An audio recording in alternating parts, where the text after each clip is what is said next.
had no plans to talk about Jurassic World Rebirth. When I went and saw the movie, I had no intention of making this video, but I ended up liking the movie a lot more than I thought I was going to, so I figured I'd talk about it because I do have a lot to say. And after I saw the movie, I went and I looked at the Rotten Tomatoes score, the critic and the audience score, and I just looked at what people were thinking about the movie in general. And I personally think the movie is getting a bad rap. I know it's not getting panned, but I think the movie is a lot better than a lot of people are saying that it is. And the point of this video is for me to just tell you guys why I really liked Jurassic World Rebirth. And if you don't plan on seeing it, maybe I'll change your mind. And if you did like the movie, you can listen to me talk about why I also liked the movie. And if you didn't like the movie, I always like having conversations with people that have a different opinion. So let me know in the comments why you didn't like Jurassic World Rebirth. I'm gonna let you know right now, there's gonna be some spoilers in this video, not a lot. I'm not gonna get into super specific detail about the plot and the narrative and the character arcs. I'm not going to talk about the very specific stuff that happens, but I will touch on the basic plot structure, and I might talk about some of the stuff that happens later on. So just keep that in mind. But anyway, for me to get my point across about why I really like this movie, I want to let you guys know what I was expecting from this movie. And that's not much at all. I love dinosaurs. I grew up obsessing with dinosaurs. I loved the first Jurassic Park movie, but more specifically, I grew up really loving Jurassic Park 3. And that right there might tell you why I really liked Rebirth, because you can tell Rebirth was inspired a lot by the narrative plot structure of Jurassic Park 3. But when it comes to the Jurassic World movies, specifically, not Jurassic Park, but modern day Jurassic World, I'm not expecting much because I know that they're never gonna go back to what made the very first Jurassic Park movie special. The idea that it's essentially a horror movie and it takes its time and it's slow and the tension really builds. And it's horrific in a lot of ways. At times, it often feels like a slasher movie, but instead of a killer with a kitchen knife, it's a dinosaur with a whole bunch of razor-sharp teeth. I know that we're never going to get that kind of Jurassic World movie ever again, probably, unfortunately. So with that being said, I knew not to expect that. But for what it's worth, I really liked Jurassic World for what it was trying to be, the original 2015 one. I liked that movie a lot. I know it was just a dumb turn off your brain action movie, but it's really nostalgic for me. It came out 10 years ago, and I remember vividly when I saw it in theaters. I saw it 3 times in theaters. I think it was the first time I had ever seen a movie in theaters more than once. And again, I didn't even see it twice. I saw it 2 times, and I remember every single time I saw it, I remember who I saw it with each time. And that movie just holds a very special place in my heart. And very often, I find myself at home wanting to watch just a dumb, turn off your brain action movie that's just like eye candy for me. Like, obviously I love films, you know what I mean? I love movies made by filmmakers with very smart screenplays and very smart scripts. Like, I like that stuff, but I don't want to relax and watch those movies all that often. More often than that, again, I just want to watch dumb action movies that is entertaining. And for that reason, Jurassic World 2015 is one of my most rewatched movies of the last decade. I have probably watched that movie on Blu-ray and 4K probably close to 15 times since it came out. And fun fact, this is going to be really embarrassing and it might sound really stupid, but the end of Jurassic World, when the T-Rex comes out and it fights the Indominus Rex, I think is what it called, and there's that huge, just bombastic action sequence of these 2 dinosaurs fighting. And the T-Rex is like the good guy, which I know is stupid, but he ends up winning and he's standing victorious. That was, I think, the first time. And one of the very few times I actually kind of teared up in theaters because, I don't know, it just pulled on my heartstrings. But with that being said, Jurassic World Fallen Kingdom, I did not really like, and every single time I watch it, I like it less and less. I see what they were trying to do, make something unique, but a movie where there's dinosaurs in a mansion, it's just boring to me. The first like 40 minutes of that movie when they were on the island was pretty good. And then Jurassic World Dominion, I saw in theaters. And I liked it when I first saw it, but every single time I have watched it since, and every single time I think about it, much like Fallen Kingdom, it gets worse and worse and worse in my brain. And I reviewed Jurassic World Dominion when it first came out on a different YouTube channel, on my, what is now my gaming channel, which by the way, link in the description. And at the time, and I still agree with this, I said said that Jurassic World Dominion was not a Jurassic Park movie in its heart, in its soul, in its DNA. It was not trying to be a Jurassic Park movie. It was trying to be a summer action blockbuster. It was trying to be Fast and the Furious, but with dinosaurs, and I still stand by that. So yeah, me not liking Fallen Kingdom and me not liking Dominion at all really made my expectations for Rebirth really low. But again, like I said in the introduction, when I was sitting at the theater yesterday watching this movie, it surprised me more and more each hour. And then when I left, I was like giddy with excitement because it felt like I had watched a Jurassic Park movie. It felt like I watched a Jurassic World movie and the way that it is supposed to be. It didn't feel like I was watching the Fast and Furious with dinosaurs.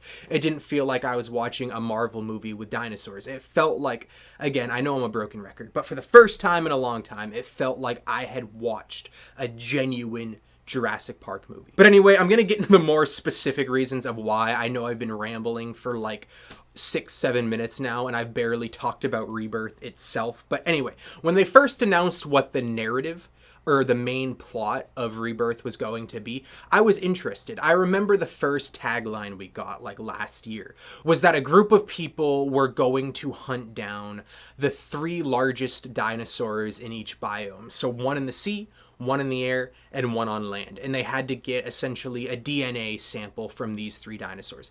And that very simple narrative structure made me really excited, because even though that's so simple, it seems like the perfect simple plot to structure a Jurassic World movie on top of. And I think when that plot was first revealed to us last year, they said it was going to be an adventure across the globe, which I was not excited about. One of my least favorite things about Jurassic World Dominion is how it has the characters going from country to country to country. But then when we got the first trailer and we got more information about the plot for Rebirth, and it said that the majority of this movie was going to take place on one island, and they were going to hunt these 3 dinosaurs all on this abandoned island with nothing but dinosaurs and old facilities, that made me even more excited. And like I said, I felt like that narrative structure, that very simple plot of needing to get DNA samples from 3 dinosaurs, especially when those 3 dinosaurs are on one island instead of across the whole globe,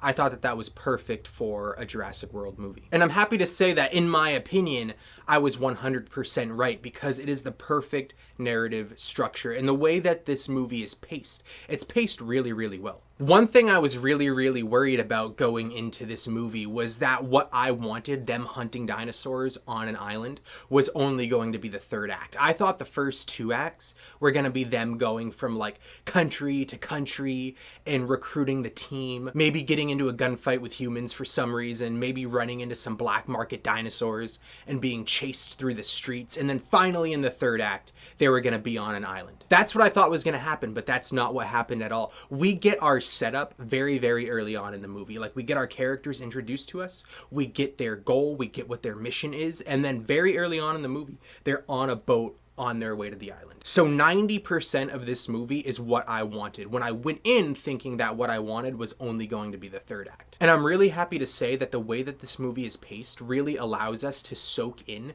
each biome. Like, they are on that boat for a good chunk of time. And on that boat, they're getting harassed and they're fighting and they're trying to get DNA samples from aquatic dinosaurs. You get a lot of time with the Mosasaurus. And then you get a good action sequence with Spinosauruses, which was really cool. I know we saw it in the trailer, and I thought that scene was going to be like 30 seconds, here's a Spinosaurus cameo, and then it was over. But no, that Spinosaurus sequence was 3, 4, maybe 5 minutes, and that pacing happens throughout this entire movie. You just get a lot of time to exist within these thrilling sequences. You get a lot of time to just soak in the action. And when a dinosaur is introduced, you get a lot of time to appreciate that dinosaur. Something else I really did not like about the 3 Chris Pratt Jurassic World movies, where those movies never really allowed us to feel like we were existing in the presence of these dinosaurs. It was like, you want a T-Rex? Here it is for half a second. You want a Velociraptor? Here, look at the Velociraptor. Oh, it's gone. Here's another dinosaur. And then another one after that. Like, for example, there's a sequence in this movie with a Tyrannosaurus Rex, and I absolutely loved it. The T-Rex is my favorite dinosaur of all time. And even though I really, really loved the ending of Jurassic World where the T-Rex fought the Indominus Rex, that was just the third act of the movie, and it felt very forced. Even though I did really like it, it felt forced.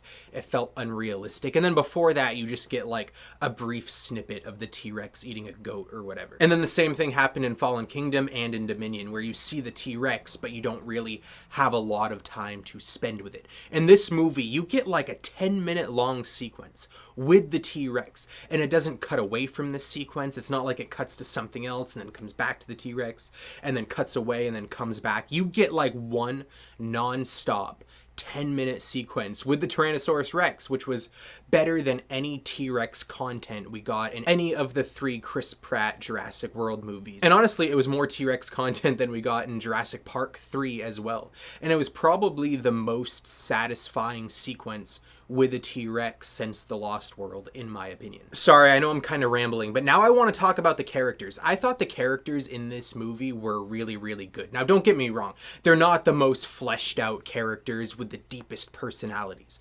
But for a summer action blockbuster, I thought they were really likable. I thought they were surprisingly fleshed out. And I thought the performances for all of these characters was really, really good. I like Chris Pratt, but in the Jurassic World movies, which I like him in those movies, yes I do, so I know I'm kind of being a hypocrite right now, but in those movies, he doesn't really have that fleshed out of a character, you know what I mean? He is essentially Hardy Hardman. He is action hero guy. He's action hero guy who trains velociraptors, and then he's action hero guy that saves kids, and then he's action hero guy that gets in a relationship, and then he's action hero guy that has to save his surrogate daughter. But he doesn't really change, he doesn't really evolve, he doesn't really feel that fleshed out. He is just generic action hero in those movies. But in this movie, I felt like all the characters were surprisingly more human. Like Scarlett Johansson's character felt like a real person. Again, not super fleshed out. Her motivation and what she wants and when she changes throughout the script felt a little forced, felt a little quick, yes, but it was better than any of the characterization in the last 3 Jurassic World movies, in my opinion. And the same thing can be said for all the supporting characters as well. Mahershala Ali was really, really good. And then the main doctor dude, I forget his name, he probably ended up being my favorite character. I thought he had the best performance in the movie. His performance felt like it would have fit right in the original Jurassic Park movie with that phenomenal cast, and that's saying a lot. And then you have this family, a father and his 2 kids, and then his oldest daughter's boyfriend. And they kind of felt like they were just forced into the script at first, but then I ended up really, really liking them, and I can see why they did it. They wanted to give us a different perspective of the island.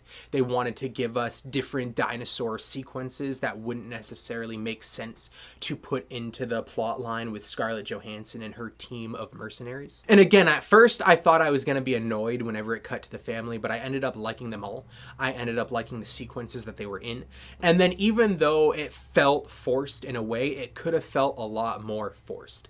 And in a lot of these movies, you have these side plots and these side characters, and it doesn't work nearly as well as it worked in this movie. And something else I really, really like in this movie is that the dinosaur kills felt pretty good. Unfortunately, it's not rated R, so it's not like bloody, violent dinosaur deaths killing people with blood and humans screaming. I would have loved that. You don't get that in this movie. It's unfortunately still a PG-13 movie, so it feels like the kills in the Chris Pratt Jurassic World movies, where it feels just like CGI Jaws coming over a CGI person, and you don't get a lot of blood, you don't get a lot of screams, unfortunately. But with that being said, the kills in this movie still felt better than any of the kills in the Chris Pratt movies. It felt like it lingered on the dinosaurs killing the people just a little bit more. You got to see the body in the dinosaur jaws just a little bit more than you did in those movies. Where in those movies, it felt like the Indominus Rex's jaws would just clamp over the person, and then the scene would cut.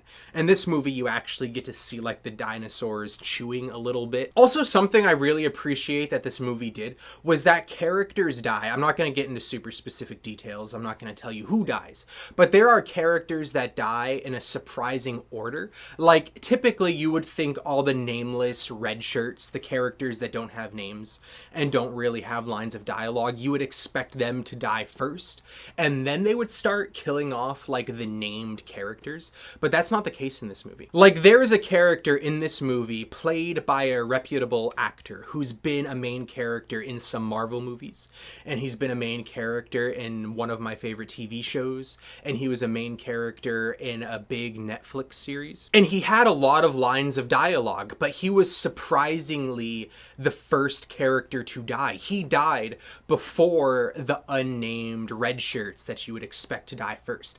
And I just love it when movies do that. It makes it super unpredictable where you really don't know who's going to die next. But yeah, all of this stuff together just made this a really, really enjoyable Jurassic World movie for me. Again, and I know I sound like a broken record, but again, it felt like I watched a true Jurassic Park movie for the first time in a long time. It didn't feel like I watched an action movie with dinosaurs in it. And honestly, like I said, I'm really, really nostalgic towards Jurassic World.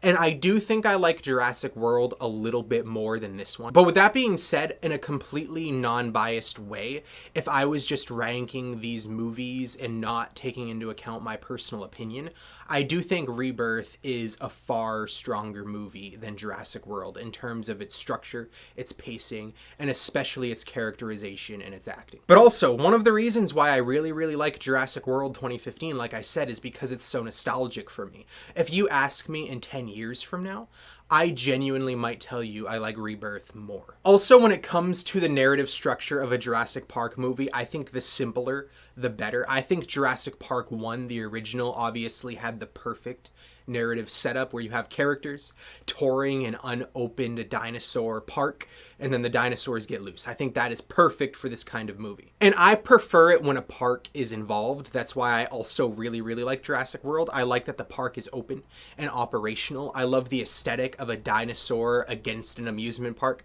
Like, I like seeing a T-Rex run around roller coaster tracks. I like seeing guests freak out. I like seeing dinosaurs in containment breaking out. I like seeing the Jurassic Park jobs, weirdly enough. Like, I like it when I see a Jurassic Park ranger. I like it when I see a Jurassic Park scientist. Like, I just love the world of Jurassic Park, and it comes out its best when a park is actually involved. But with that being said, my second favorite is when you just take a small group of characters and you put them on a tropical island with dinosaurs let loose. That's how it works in Jurassic Park 3, and I love that one, and that's exactly how it works here too. And if you can't have a park involved, I think this is the second best way that you can do a Jurassic Park movie. But now, for the sake of fairness and the sake of full transparency, I want to get into some of my criticisms with Jurassic Park Rebirth. The first being CGI. I really don't like how reliant these movies have become on CGI, although I do understand why. I just wish we got some moments with practical effects. Like, you got some moments with practical effects in Jurassic World. I think you got moments of practical effect in Fallen Kingdom and Dominion as well. I honestly don't think there was a single moment in this movie where practical effects were used, and that's really, really unfortunate. And my second biggest criticism with this movie is hybrid dinosaurs. I absolutely hate these fake hybrid dinosaurs. I want to see real dinosaurs, don't you? I want to see velociraptors. I want to see Tyrannosaurus Rex. I want to see the Spinosaurus. I want to see the Allosaurus. I want to see the Triceratops and the Stegosaurus. I don't want to see these fake hybrid dinosaurs. They appeal to me in absolutely no way. And also, the main hybrid dinosaur in this movie, I think it was called the D-Rex. He's like the big, massive dinosaur you get in the beginning and then again at the climax. It was absolutely stupid looking. It looked nothing like a dinosaur. That was not a dinosaur. That was a giant alien that came from outer space or from the sea. That wasn't a dinosaur. That was a kaiju. It didn't look like a dinosaur. It didn't act like a dinosaur, and I honestly hated seeing it. They should have just done the finale in this movie with a Tyrannosaurus Rex. It would have been way better. I genuinely don't understand why they insist on creating a new dumb dinosaur. It's just like they say in the movies where the people who made these hybrid dinosaurs think people are bored with the regular dinosaurs, so they gotta create something new. They gotta create something exciting. That's the exact mindset that I imagine the executives and the producers think about these new Jurassic World movies, where it's not what I want. And I really don't think it's what anyone wants. I think most people want to see the original traditional dinosaurs. But yeah, I really enjoyed Jurassic World Rebirth, so much so it motivated me to make this video, which I was not planning on doing, like I said. But don't get me wrong, I don't think this movie is high art. I don't think that this is like a film masterpiece. Don't think I'm saying that at all. This is still a dumb summer blockbuster where its only purpose is to just turn off your brain, eat popcorn, and watch what you're hoping is an entertaining movie for 2 hours. Bonus points if it has substance and it has a narrative you remember and it has characters you remember. And I think this movie absolutely does. And when it comes to summer blockbusters like this, where it's a lot of flash, not a lot of substance, I think Jurassic World Rebirth is one of the best ones we've gotten in quite a few years. And when it comes to Jurassic World movies, I think this is the best one since Jurassic World in 2015. But if I'm being non-biased, I think this is the best Jurassic World movie we've gotten, period, since the original Jurassic Park trilogy. But anyway, that's my thoughts on Jurassic World Rebirth. Again, I want to know what you thought about it. Did you like it as much as I did? Or did you just kind of like it? Or did you not really like it at all? Either way, I look forward to hearing your thoughts in the comments down below. And consider subscribing if you've liked this video and you want to see more videos like this. Once again, in my description, you can find a link to my main channel where I talk about video games. But yeah, thank you for watching, especially if you watched this far.